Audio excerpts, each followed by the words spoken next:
லக்ஷ்மி, எதை பத்தி நீ இந்த அளவுக்கு யோசிச்சுட்டு இருக்க? அது இல்ல அர்ஜுன், ஜெயமர் சாரோட ஆசையையும் கனவையும் நிறைவேற்றுறதுக்காக நான் சம்யுக்தாவா வளர்றதுல ஒரு அர்த்தம் இருக்கு. ஆனா சம்யுக்தாவோட உருவத்துல என்னோட குடும்பத்தையே நான் ஏமாத்துறது இன்னமும் எனக்கு தப்பாதான் தோணிக்கிட்டு இருக்கு. நாம பாக்குற எல்லா விஷயத்துக்கும் ரெண்டு கோணம் இருக்கும். ஒன்னு நல்ல விதமா, இன்னொன்னு கெட்ட விதமா. ராமாயணத்துல ராமர் அந்த ராவண அசுரனை கொன்னத கொலைங்கிற நோக்கத்துல பாக்குறியா, இல்ல அத கடவுளுடைய தர்மமா பாக்குறியா? அது கடவுளோட தர்மம் தான். ராமர் ஒரு உயிரை எடுத்திருக்காரு. அப்படி இருக்கும்போது ராமர் ஒரு கொலை பண்ணிருக்காருன்னு நீ ஏன் எடுத்துக்க மாட்டேங்கிற? ஸ்ரீராமர் ராவணாசுரனை அழிச்சது நல்லதை காப்பாத்துறதுக்காகவும் நீதியை நிலைநாட்டுறதுக்காகவும். அதனாலதான் ராமர் செஞ்சது எனக்கு ஒரு கொலையா தோணவே இல்லை. நீ செய்ய போறது கூட அதுதான் லக்ஷ்மி. நீ யாருக்கும் கெடுதல் செய்ய போறது இல்ல, யாருக்கும் துரோகமும் செய்ய போறது இல்ல. உன் புருஷனை காப்பாத்திக்கிறதுக்காக ஒரு வழியை தேர்ந்தெடுத்திருக்க. உன் தங்கச்சிக்கு ஒரு நல்ல வாழ்க்கையை ஏற்படுத்தி கொடுக்கறதுக்காக ஒரு அடி முன்னாடி நீ எடுத்து வைக்கிற. உன் குடும்பத்துடைய நல்லதுக்காக ஒரு தியாகம் செஞ்சிட்டு இருக்க.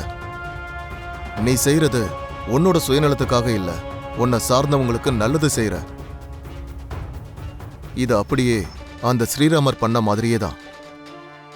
உங்களுக்கு ரொம்ப தேங்க்ஸ் அர்ஜுன். எதுக்கு லக்ஷ்மி? நான் செய்யறது தப்பா ரைட்டான்னு தெரியாம நான் குழம்பி போயிருந்தேன். இப்ப எனக்கு நீங்க நல்லா புரிய வச்சிருக்கீங்க. That's okay Lakshmi. என்னோட வாழ்க்கையில நான் என்ன சாதிச்சேன்னு எனக்கு தெரியாது, எவ்வளவு ஒரு நல்ல வாழ்க்கையை அனுபவிச்சேன்னு கூட தெரியாது. ஆனா ஒரு விஷயத்துல மட்டும் நான் ரொம்பவே பெருமையா ஃபீல் பண்ணிக்கிட்டு இருக்கேன் அர்ஜுன். என்ன அது? அர்ஜுனுங்கிற ஒரு நல்ல நண்பனை நான் என் வாழ்க்கையில சம்பாதிச்சு வச்சிருக்கேன்.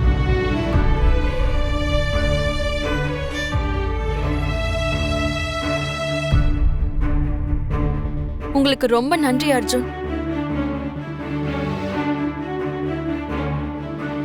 அர்ஜுன், உன்னை பாக்குறப்ப ரொம்ப பெருமையா இருக்குப்பா.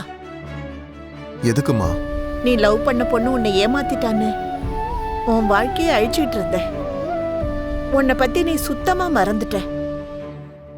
அப்படி இருக்கும்போது மறுபடியும் இன்னொரு தடவை லக்ஷ்மி விஷயத்துல நடந்ததால உனக்கு என்ன ஆகுமோன்னு நான் பயந்து போயிட்டேன். ஆனா இப்போ உன் இதயத்தில் ஏற்பட்ட காயத்தை தாங்கிக்கிட்டு இருக்கப்பா.